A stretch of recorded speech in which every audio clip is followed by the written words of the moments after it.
अस्सलाम वालेकुम स्टूडेंट्स।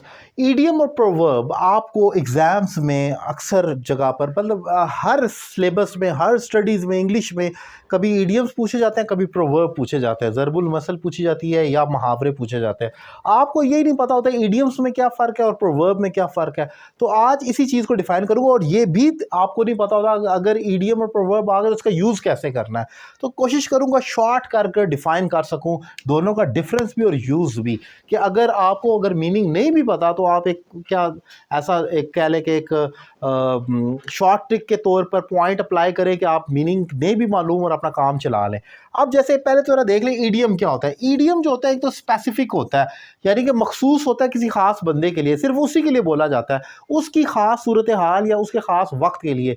वो जो 6 बजे का वक्त है या 10 बजे का वक्त है, जो भी टाइम है, ये उसी के लिए, ये हर बंदे के लिए नहीं होगा एप्लीकेबल। एक तो ये होगा ये स्पेसिफिक है। जैसे अब मैं ज़रा एग्जांपल आपको दे देता हूँ। शेड क्रोकोडाइल टीयर्स का मतलब मगरमच्छ के आंसू बहाना। शायद कोई लड़की है जो इस टाइम रो रही है, झूठा रो रही है, तो मैं कहूँगा कि वो मगरमच्छ के आंसू बहा रही है, तो मैं कहूँगा she is shedding crocodile tear. लेकिन यही बात मैं उसके नेबर के लिए नहीं कह सकता, ये सिर्फ उस लड़की के लिए, तो ये स्पेसिफिक उस पर्सन के लिए होगा।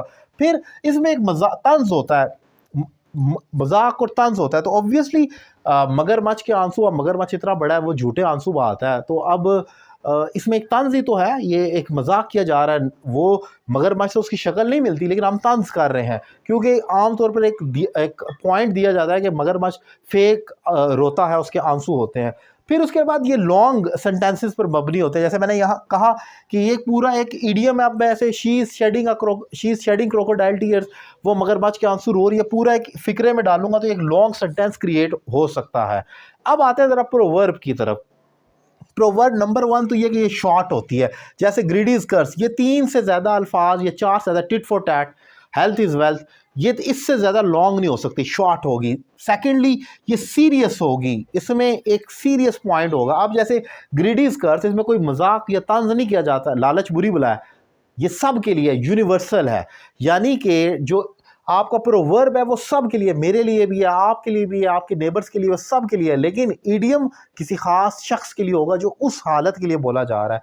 फिर प्रोवर्ब में लेसन होता है, कोई सबक है जो हमेशा रहेगा। आप जब ईडियम यूज़ करते हो उसमें कोई लेसन नहीं होता, वो तो एक तंज होता है, मजाक होता है जो उस सूरत हाल को डिफाइन कर रहा होता है। सो ये एक इंपॉर्टेंट पॉइंट और डिफरेंस मैंने डिफाइन किया। अब होता यह है कि अगर आपको इसका मीनिंग नहीं भी पता है ईडियम का, आप ये देख लें, पॉजिटिव और नेगेटिव थॉट्स को देख लें। अब जैसे शेडिंग क्रोकोडाइल टीयर का मतलब ऐसा लग रहा है कि आंसू बहाना मगरमच्छ के, ऑब्वियसली अगर मीनिंग नहीं भी पता तो लग रहा है कोई नेगेटिव थॉट है। आप ऐसा फिक्रा टेंस के अकॉर्डिंगली पुट कर दें जिसमें नेगेटिव थॉट आ रही हो। लेकिन ये याद रखें, अब आप ये नहीं कहें I am shedding crocodile tear, क्योंकि आपने ये समझ लें कि ये नेगेटिव चीज़ है, बुरी चीज़ है, इसमें आप ये मत करें। जैसे आपने किसी को क्रिटिसाइज करना हो तो वहां पर अप्लाई करें। इसी तरह अगर आप ये कहते हैं अ डार्क हॉर्स, इसका मतलब है कि छुपा रुस्तम। अगर मीनिंग नहीं भी पता, हॉर्स ऑब्वियसली कहा जाता है ताकत का एक चश्मा है, ताकत होती है, घोड़ा एक ताकतवर जानवर है जिसके पाँव में सबसे ज़्यादा ताकत है।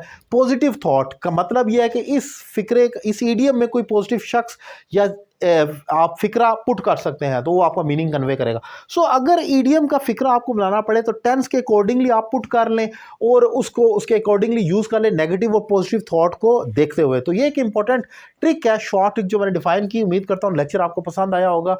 मेरे दीगर लेक्चर्स के लिए मेरा यूट्यूब चैनल सब्सक्राइब कर ले और मुझसे ऑनलाइन इंग्लिश लैंग्वेज कोर्स के लिए नंबर आपकी स्क्रीन पर मौजूद है, एक रीजनेबल फी पे कर आप मुझे ज्वाइन कर सकते हैं। Thank you very much.